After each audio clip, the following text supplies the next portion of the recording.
আসসালামু আলাইকুম। এগুলো আমার টমেটো গাছ। এখন আমি এগুলো হারভেস্ট করব। দেখেন, অনেক টমেটো আরও হয়েছিল। আমি 2-3 বার আরও হারভেস্ট করেছি, কিন্তু আপনাদের সাথে শেয়ার করতে পারিনি। আজকের ভিডিওটা আপনাদের সাথে শেয়ার করব। এগুলো দেখেন, মাটিটা একটু রেডি করে নিয়ে, টমেটো গাছ একটু জৈব সার বেশি পছন্দ করে, এর জন্য একটু জৈব সার বেশি দিতে হয়। দিলে খুব ভালো হয়। সপ্তাহে সপ্তাহে একটু যত্ন করতে হয়। হারভেস্ট করব।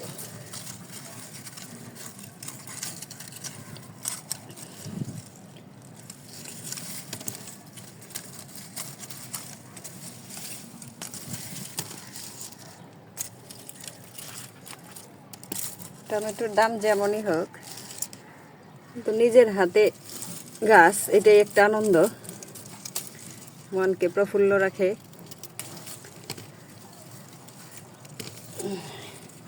আমার তেমন একটা সবজি কিনতে হয় না, মানে কম বেশি সবসময় সারা বছর হইতেই থাকে। আর আমি অল্প অল্প করে গাছ লাগিয়ে দেই। একটা আনন্দ কাজ করে সবসময়।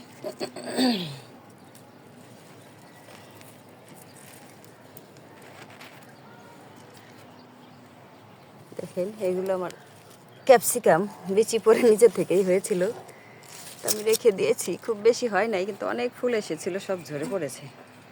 এখন এই 3-4টা রয়েছে। একটা টমেটোগুলো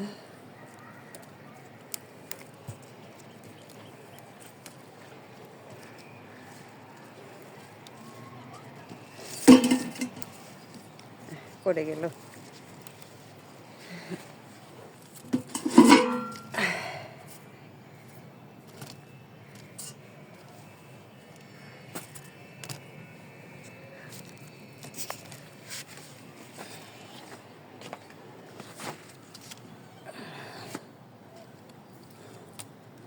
এই টমেটো গাছ লাগানোর আগে আমি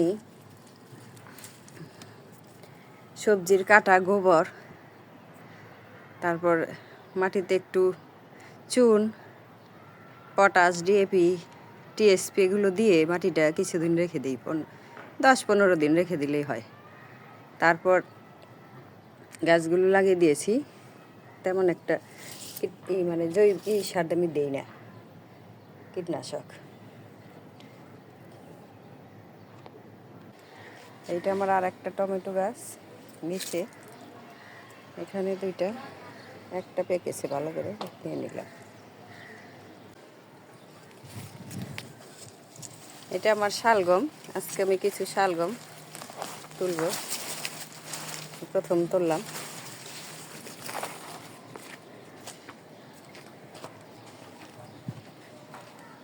এই যে এখানে কতগুলো আছে।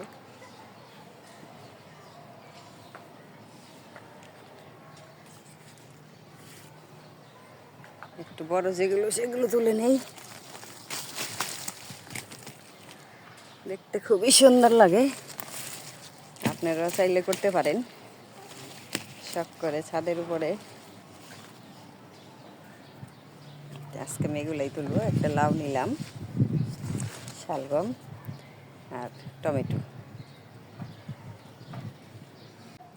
এটা আমার কাঁচামরিচ গাছ, সাদা আর পার্পেল কালার। এখন কিছুটা হারভেস্ট করব।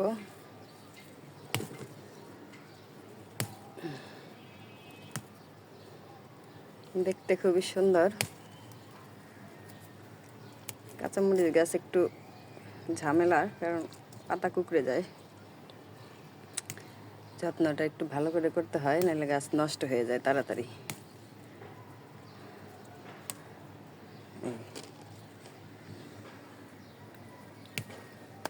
আর একটা গাছ আছে, আমরা ওই গাছ থেকেও কয়টা তুলব। এখানে আবার পার্পেল কালার হয়েছে কতগুলো, একই জাতের কিন্তু কালার ভিন্ন, খুব সুন্দর হয়েছে।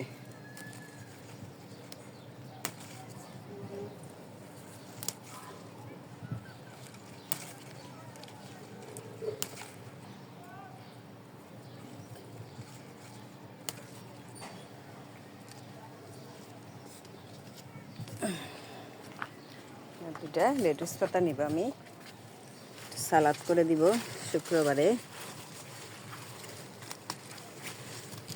এমনি নষ্ট হয়ে যায় নিচেরগুলো।